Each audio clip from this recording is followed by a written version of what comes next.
I'm looking at an article in, let's see, what's this called? It's called Psychology Today. And it discusses parental burnout, when parenting becomes too much. And, of course, look, I've been a dad for 22 years now. I've done it twice. I got an 18-year-old and a 22-year-old. And I don't feel like an expert in any way, right? Other people say they've been doing something for 20 years. You're like, man, you're really good at that.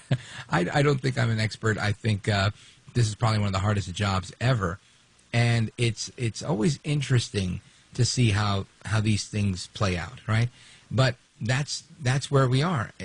As parents, it does become too much at times, and people do get burnt out. So I want to have a discussion with Dr. Vince Callahan. He's the founder of the Florida Institute for Neural Discovery, and I want to talk about when burnout just becomes too much because, people are with their kids all summer, and millions of parents, they're like, hey, when does school start? There was a survey taken last year that found that 66% of working parents feel burned out. So I want to talk about the warning signs, and I want to welcome Dr. Vince Callahan. Welcome, sir. Thank you so much for having me. I love your intro, man. It was great. Oh, thanks. I appreciate it. So let's talk about this because, I think as parents, first of all, a lot of times we don't always have the best support system. Some of us may not want to go to our own parents to say, hey, how did you do it? Or some of us don't want to go to our own parents because we didn't like how they did it. Or some of us may not have parents anymore, like me. My parents are both gone. So, I think there's not a huge support system for parents, and there are resources out there, but I don't know that everybody uses them. And I think just either you got parents, some of them who may not care, and then you have others that are, maybe care too much, and they're like, oh my gosh, I'm doing a bad job because they feel burnt out. So what are the warning signs of parental burnout? Well, the warning signs are when a parent becomes an overthinker, an overgiver, an overdoer, and an overachiever. When parents feel stressed or overwhelmed and they don't feel like they have any resources, or they get physically or emotionally exhausted, there's no fulfillment, according to that APA article. And lastly, when their whole mental health begins to, from a global perspective, kind of decline. I think the pandemic changed us. It taught us that isolation was okay when it really isn't. All right, good point. Now let's talk about it. You said overthinker, overdoer, and one more over. So let's take those apart, if you don't mind. What's it like to be an overdoer? Meaning you're overdoing it as a parent. I'm taking you to too many sports, or trying to too many sports. Yeah, I'm doing too many things for you. I'm doing everything for you and not letting you do anything and not giving you any responsibility. So you've got parents, and all four of these overs come out of their own low self-esteem. So I've got to think for the child because I don't think they can think for themselves. I've got to give them everything because they can't earn everything. I'm doing everything for them because I don't think they can do it. And I live vicariously through their achievements, and so everything they do is what I do, and it's too enmeshed. I remember one day somebody gave me a bag of gummy bears, and I forgot and left them in my trunk. And instead of having 500 individual gummy bears, I had one glob of sugar in the back of my trunk because I forgot it for a few days. And sometimes families are that way. They're too enmeshed, and it's too much of the parents taking on the things of the child, and that creates this like you said, over everything happening with that family. So then that creates the burnout. It's kind of a vicious cycle. So if a parent is, overdoing, right? They said, oh, I'm going to do this for my kid, I'm going to do that. And what we used to call spoiling the child, right? And if they're doing that, does that just mean that they're not the best parent, or is it a surefire sign that they're burnt out? It's not about being the best parent or not being the best parent. It means that there's an imbalance or a problem. It's kind of like if you think, a baby chick has to struggle through pecking through this shell in order to be born. And someone had the bright idea one day, let's help these baby chicks crack the shell so they don't have to struggle so much. What they found out was 97% of the chicks that they cracked the shell on died because they had no will to get through life. And parents, when they take on the role of their children and do too much, because I don't want you to struggle, I don't want you to have to work through these things. It's all about what I can do and all those kinds of things. What you really do is set the child up for failure. Doesn't make you a bad parent, it just makes it imbalanced. Yeah. Well, I mean, if you're setting up your kids for failure, it sounds like you're a bad parent, in my opinion. But you're the expert. Okay. Let's talk about this other over. You said so it was overdoing, and what was the other one? Overgiver. They give them everything. And there was overdoers and overachievers and overthinkers. Let's talk about overthinking. How does that one play into it? Well, have you ever been around anybody that finished someone's sentences all the time? Or they interrupted them when they're talking, or they correct them at every turn? I've seen husbands and wives like that. Yeah, I counsel them every day, trust me, in my practice. I get them. I have to teach them teach them what basic communication is all about and how there's actually a listener and a speaker, and the two don't overlap. They have to have separate functions, but that's a whole other story. But yeah, parents who overthink, they're just trying to do it for them, and they're not letting them have an opinion, not letting them have a voice, not letting them speak what's on their mind. They're afraid to hear truth sometimes. So they're doing too much. So ultimately, what does Dr. Vince Callahan tell a parent that walks in and says, look, you know what, I'm listening to you. I think I do them all, right? I think I buy my kids too many things. I do too many things. I finish their sentences, and I'm overdoing it, and I'm burnt out, or I feel like I'm exhausted with the whole thing. How does a parent recover? Well, I tell them two different things. The first thing I tell them is, in your brain, what's happening is that you're dumping cortisol 24/7 because of your stress. Cortisol is the stress hormone. A lot of people like to stress eat the carbs. We won't go there. And I tell them that you're dumping cortisol, and if you're creating stress because of your behavior, you're creating stress in your child, because your children mirror what you put in front of them as behavior-wise. So I'm going to tell them, the parents, first of all, hey, you know what, let's figure out how we can change your neurotransmitters in your brain, because we have the power to do that ourselves. Don't know if you know, but cortisol, that stress hormone, takes about 15 minutes for it to peak. Takes about 3 hours for it to go away unless you do something to change it. What would you do? Go to the gym?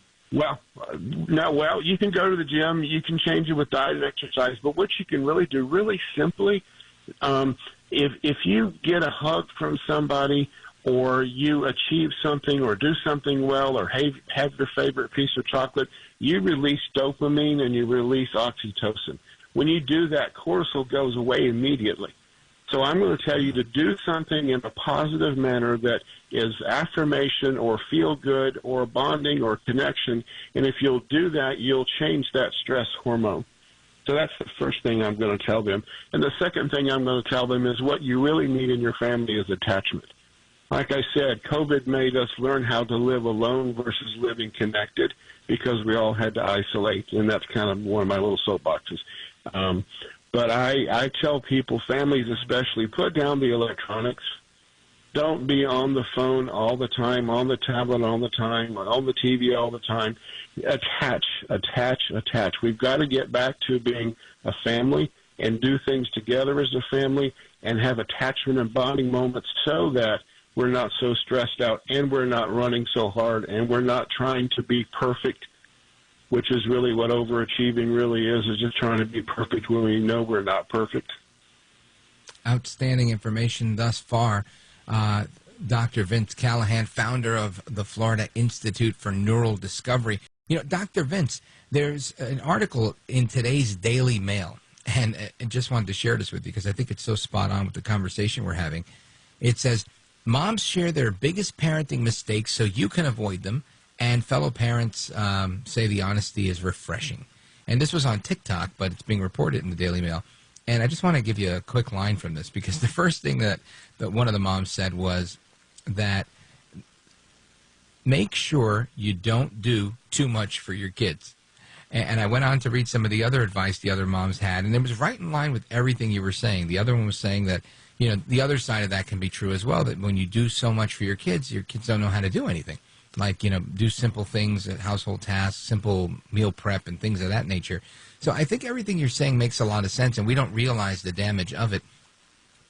I was wondering, what are some other areas that may exist where people aren't, I guess, maybe cognizant of the damage that they're doing to their children while they're doing it? Let me throw two things at you. Number one, the simple idea of playing in dirt. Mm-hmm. We don't let our kids play and get dirty anymore. We want to give them the antiseptic, all the stuff to put on, and the hand sanitizers and all that. But what we don't understand that we're doing is killing their immune system. Mm-hmm. Because there's germs in dirt that we need to overcome and boost our immune system, but we don't let kids be kids, which that kind of brings me to I hate participation trophies. That's one of my soapboxes. Mm-hmm. I think we've done more in our culture to kill kids' drive and goal and to strive after things by giving them a participation trophy just for showing up. It's like, if you're going to play soccer, keep score, and let's figure out really who won and who lost, because sometimes losing's part of winning. But that's just another one of my little pet peeves. But really, one of the things I wanted to say was burnout is just it's just stress camouflaged. That's all it is. Burnout is really stress. We just don't acknowledge it, and we don't want to say, yes, I feel like it, like you're talking about, I feel like a failure. And because I'm burning out doesn't mean I'm failing. It means that I'm tired, and I'm doing too much, and I need to back up some. I know lots of families where the husband works a lot and the wife takes care of the kids, and all she does is take care of the kids. And then, he comes home at 10 or 11 o'clock at night, and there's nothing left for anybody. And that system doesn't work. And I know people have to do things. But if we're really going to boil all this down, burnout is stress that's camouflaged. And if we're under stress... Yeah. Go ahead, I'm sorry. Well, I was just going to say, if somebody's really stressed or burnt out or whatever, and we know it's because they're overthinking for their kid, they're overdoing, overgiving,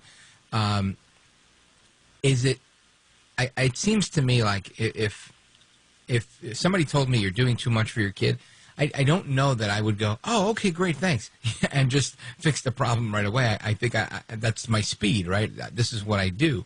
So I think, how do you get somebody to realize that they're doing too much and to actually pull back? Well, I do a training for parents called Understanding Your Child's Brain.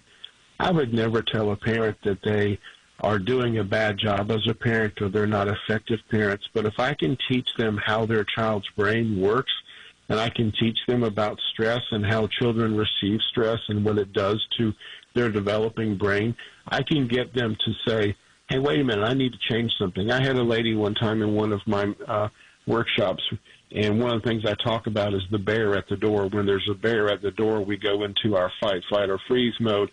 That's the alarm systems, all that's going over in the brain. The cortisol is being dumped, and the size and function of the brain has changed.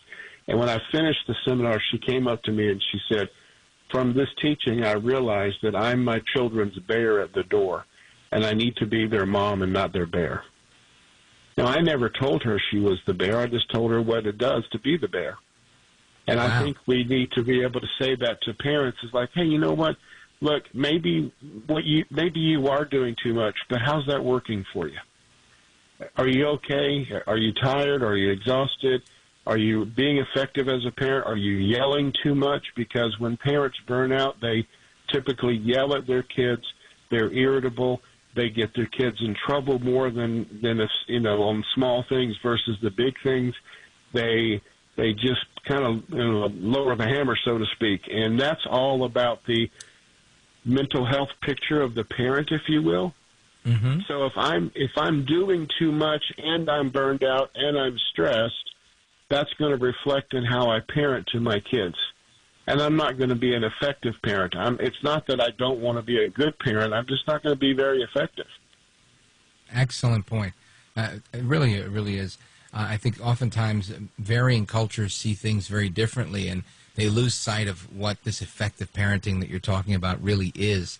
And I think conversations like these help to drive that point home. Folks, Dr. Vince Callahan, founder of the Florida Institute for Neural Discovery. You could check out his website, drvincecallahan.com. In the minute that we have remaining, Doc, what is the best way for people to follow you? Are you on social media? Is there a handle you want to give out? I am on social media. I'm on LinkedIn. I have Facebook, Dr. Vince Callahan. Instagram, the same thing. They can follow me on social media. They can go to our website. We have a free download on our webpage called The Drama-Free Home. It's a teaching that I do for couples, and they can get that free download if they want to, and just visit us on our website, and that's the easiest way to follow. So if you want to get the Drama-Free Home, go ahead and get it. It's drvincecallahan.com. Dr. Vince, thanks. Really, really insightful conversation. I'm wondering if I'm burnt out or I just yelled too much. But either way, thank you for being with us. Thank you so much. Bet. Bye-bye.